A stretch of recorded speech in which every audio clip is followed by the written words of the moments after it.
안녕하세요. 미래를 여는 책읽기 미책 김인호 이은지입니다. 반갑습니다. 네, 저희 김영철 교수님의 철학의 힘 지금 보내드리고 있는데 오늘이 마지막 시간입니다. 네. 오늘은 어떤 내용 보내주실 거예요? 저는 이 책 보면서 다양한 챕터들이 많았는데 맞아요. 후회 없는 삶을 어떻게 살 수 있을까? 이 부분 너무 좋았거든요. 저도 그 부분 좋았는데. 네, 얘기해 주세요. 네. 마음이 통했군요. 네. 네, 뭐 여기 챕터에는 뭐 죽음에 대한 거, 행복에 대한 맞아요. 부분들, 그렇죠. 어떤 게 정의롭냐, 뭐 다양한 내용들이 많이 나오는데 후회하지 않는 삶을 살고 있는 사람이 많이 있을까요? 없을 것 같아요. 뭐든 해도 항상 후회는 하는 것 같아요. 살다 보면. 네. 그렇죠. 여기서 한 5화가 나오는데요. 두 제자가 스승님을 찾아가요. 네네. 그리고 어떻게 인생을 사는 것이 좋겠습니까? 라고 물어봤더니 이 스승님이 두 제자를 데리고 가수원으로 가시는 거예요. 가수원으로. 네. 그래서 거기 가수원에 갔더니 너무 먹음직스러운 사과들이 막 주렁주렁 막 달려 있는 거예요. 근데 가서 이제 두 제자들에게 뭐라고 이야기하냐면 지금부터 이 가수원을 다니면서 가장 맛있고 그다음에 예뻐 보이는 사과를 단 한 개만 딸 수 있다. 한 개만. 네. 근데 중요한 건 한 번 지나간 길은 되돌아갈 수 없다라고 말씀을 하시는 거예요. 그리고는 스승님은 이제 후문에 가서 기다리시는 거죠. 네네. 한 제자가 이제 막 후문에 나오는 거예요. 그래서 이 스승님이 물어봤습니다. 자, 어땠느냐? 스승님, 저는 이렇게 가수원에 들어가자마자 너무 맛있어 보이는 사과가 보였는데, 이거 초반에 여기 있지만 더 맛있는 게 나중에 나올 거야 라고 생각을 해서 그 사과를 따지 않고 막 갔는데, 그 사과보다 맛있어 보이는 사과가 안 보이더라는 거예요. 네네. 근데 거의 가수원 마지막이 되니까 빨리 사과를 하나 따야 되니까 황급하게 사과를 따고 나왔으니까 스승님 제발 한 번만 더 되돌아갈 수 있게 해주세요 라고 이야기를 하는 거예요. 네네.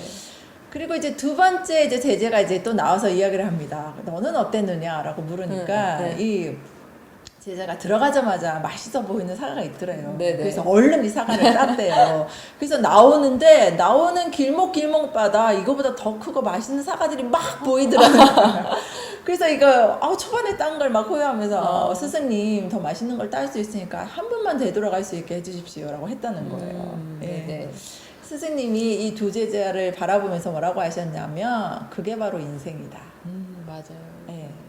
되돌아갈 수도 없고 어떻게 돌릴 수도 없는 게 바로 인생이다. 근데 내가 되돌아가고 싶습니다 하는 순간 후회를 하고 있는 거다라고 이야기를 하시는 거죠. 그러네요. 네네. 그래서 초반에 사과를 따서 나중에 그 사과를 따지 못해서 후회하는 것도 후회고, 그 다음에 처음에 따지 못해서 나중에 한급하게 딴 제자도 후회를 하고, 인생은 항상 후회의 순간이 있다라고 이야기를 하더라고요. 그렇죠? 네네. 그래서 돌이킬 수 없는 것에 대한 집착에서 시작되는 게 후회다. 그러네요. 돌이킬 수 없죠. 그래서 후회를 하게 되죠. 네네. 네, 그 이야기를 합니다. 혹시 김쌤은 후회에 대한 이야기 어떻게 생각하세요? 후회를 하는 경우 많으세요?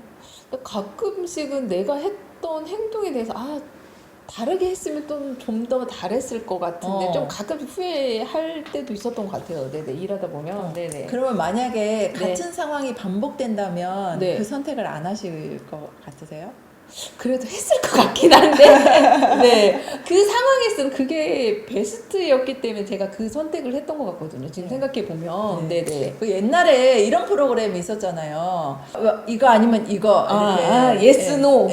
그러면서 맞아. 선택하는 이희재가 했던 나와서 A를 선택했어. 그러면은 이렇게 되고 또 B를 선택했어. 또 다른 결과가 나오는데 또 두 가지의 결과를 또 다 보면 그쵸. 어떻게 보면 또 그 안에서도 또 다른 안타까움이나 후회들이 분명히 있는 것 같아요. 네네. 그런 것 같습니다. 네네. 그래서 어떤 이야기가 여기 실려 있냐면 지나온 삶을 후회하는 사람은 차라리 태어나지 말 것을 하는 생각까지 거슬러 올라가기 쉽기 때문에 그러네. 원초적인 질문으로 거슬러 올라가는 거네요. 그러니까 인생을 살면서 후회할 필요가 없다라고 그렇죠, 이야기합니다. 그러네요. 또 여기서 니체의 이야기가 나와요. 그래서 니체는 인간 정신 발달에는 세 가지 단계가 있다고 하는데요. 첫 번째 단계가 바로 낙타. 낙타. 두 번째 단계 사자. 아, 사자. 세 번째는 어린아이라고 이야기를 합니다. 네네. 근데 낙타가 왜 사막을 갈 때 낙타를 꼭 타고 가야 된다고 하잖아요. 그렇죠, 그렇죠. 다 그러죠. 예, 낙타를 따라가면 길을 잃지 않는다고 하는데 낙타는 그 땡볕 아래 아주 무거운 짐을 막 이고 끙끙거리면서 이제 갑니다.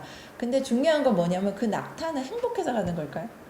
아니, 자기가 가야 하니까 일을 그쵸. 해야 하니까 가는 거겠죠? 그렇죠. 네네. 낙타 역시 그 길을 걸어가지 않으면 사막에서 죽을 수 있다라는 생각 때문에 그쵸. 힘들고 어렵고 뭐 가기 싫은 생각이 있음에도 불구하고 꾸역꾸역 그 짐을 메고 이제 간다는 거죠. 어떻게 보면 현대인의 많은 사람들이 낙타와 같은 그렇네요. 네네. 이 짐을 내려놓을 수도 없고 인생을 살아가야 되기 때문에 살아가고 있는 모습인데 어떻게 보면 우리의 모습들이 낙타의 모습. 근데 이게 싫어 안 하고 싶어라고 말을 하는 것도 아니고 수능에서 그 인생을 인생 다 이런 거지 이러면서 살고 있다라는 거예요. 근데 이 단계의 그 다음 단계가 바로 뭐냐면 사자. 사자. 예, 네. 사자를 혁명가라고 하는데요. 사자 같은 경우는 이거 싫어. 이거 아니야. 이건 내 길이 아닌 것 같아. 라고 이제 스스로가 이제 이야기를 할 수 있는 그 용맹함이 있다라는 거죠. 용기. 내가 내 가고 싶은 길을 가야겠어. 라고 해서 이제 주도적으로 독립적으로 살아가는 사람들이 있잖아요. 네네. 그게 바로 사자의 모습이다라고 이야기를 합니다. 네. 근데 이 사자는 네. 어떤 모습 보이세요? 어떤 느낌 드세요? 약간 주도적이고, 네. 약간 자기 주관도 뚜렷하고, 그렇죠. 네. 근데 되게 외로워 보이지 않으세요? 근데 외로워야죠. 그런 주변에 사람이 없을 수가 있어요. 네, 이런 맞아요. 분들 앞에서는. 네네. 맞아요. 그래서 네네. 용맹한 것도 있지만 이 사자는 굉장히 외로워요. 혼자예요. 그렇네요. 그리고 이 네. 모든 것들을 해결해야 되게 된 불안해요. 네. 그러네요. 그래서 이 사자가 함께하는 법을 배워야 된다라고 이야기를 하거든요. 예. 이 두 번째 단계가 이 사자의 단계이고요. 근데 이 니체가 말하는 가장 발달된 정신의 어떤 상태는 어린아이의 상태라고 해요. 어린아이. 네. 예. 어린아이의 상태, 왜 어린아이? 사자보다 더 우월한 게 어린아이라고 하는데 그게 바로 뭐냐면 다 내려놓을 수 있는 순수하고 맑게. 순수하고 맑게. 네. 아이들을 왜 싸웠다고 하도 조금 지나면 막 같이 놀고 막 이러잖아요. 네네. 그래서 뭔가를 재고 막 하는 것들이 아니라 이 모든 것들을 내려놓으면서 순수하게 받아들일 수 있는 그 경지가 바로 이 어린아이의 경지다라고 이야기를 합니다. 그래서 지혜로운 사람은 무슨 일이든 마음에 담아놓지 않는다는 사실을 비유를 통해 이렇게 사자도 아니고 아이의 아이같이 할 수 있는가라고 이제 니체가 이야기를 하는 거죠. 네, 예. 맞는 것 같아요. 과연 우리는 어느 단계인지. 그러니까 곰곰이 생각해봐야겠네. 그쵸? 네네. 이 후회하지 않는 삶도 어떻게 보면은 어린아이의 마음으로 살 수 있다면 후회하지 그쵸. 않는 삶이 아닐까 하는 생각이 들긴 그러네요. 하거든요. 네네네네. 저희가 인생을 살다 보면 필연적이거나 우연적이거나 여러 상황이 발생하다 보니까 후회를 안 할 수 없게 되는 것 같아요. 네. 그리고 다음엔 하지 말아야지 하기도 하고. 네네. 또 후회를 하게 되는 이유가 이런 것 같아요. 비교 때문에 나오는 거. 그러네요. 아닐까요? 네네네. 비교. 내가 네. 왠지 이 사람보다 가진 게 없는 것 같고 이 사람보다 뒤처진 것 같고 라는 생각 때문에 근데 이 니체가 이야기하는 부분에서는 망치의 철학이라는 게 있는데 네. 망치로 세상의 가치를 깨어내고 나 자신만의 가치를 조각하는 것이 바로 망치의 철학이다라고 합니다. 어떻게 보면 남과의 비교가 아니라 내 스스로 내가 살고 싶은 삶, 내 기준으로 해서 스스로의 어떤 삶을 개척해 나가는 그런 것들이 망치의 철학의 어떤 니체의 어떤 근본적인 부분이 아닌가 싶어요. 그래서 후회하는 게 아니라 내가 선택해서 그 삶을 계속 살아가는데 후회 없는 삶을 사는 거 그런 부분들이 어떤 이 내용과 연결되어 있지 않나 싶은 생각이 드는데요. 니체의 처방전에는 이렇게 쓰여 있습니다. 어린아이처럼 살아라. 현재를 즐겨라. 네. 그래서 카르페디엠. 네. 그래서 당신의 손 안에